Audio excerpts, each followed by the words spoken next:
Kapuso. Narito na po ang malalaking balita sa nakalipas na 24 oras. Matapos ang 2 linggo, pinaniniwala ang bangkay ng mountaineer na si Victor Aizon na nawala sa Mount Bacolod natagpuan na. Mga base militar sa Pilipinas maaari umanong gamitin ng Amerika sakaling sumiklap ang giyera sa pagitan nila ng North Korea, ayon kay Foreign Affairs Secretary Albert Del Rosario. Overseas absentee voting nagsimula na. Nasa Hong Kong si COMELEC Chairman Sixto Brillantes para pangasiwaan ang botohan.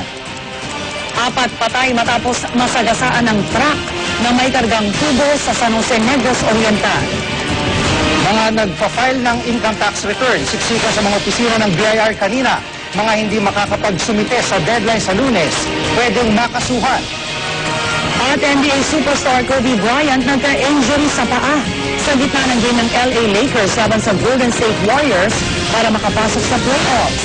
Mensahe ng suporta ng kanyang fans bumuho sa Twitter.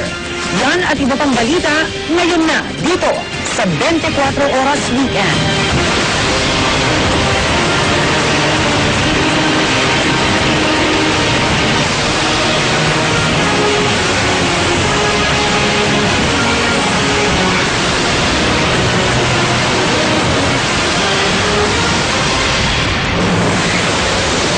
Ay natagpo ang bangkay sa Mount Bacolod sa Cuenca, Batangas. Kinukumpirma pa ng pulisya kung itong labi ng mountaineer na si Victor Aizon na 2 linggo na pong nawawala. Ang pamilya ng biktima tumungo na po sa lugar para tukuyin kung si Aizon nga ang bangkay. Mula sa Cuenca, Batangas, nakatutok live si Jay Sabale.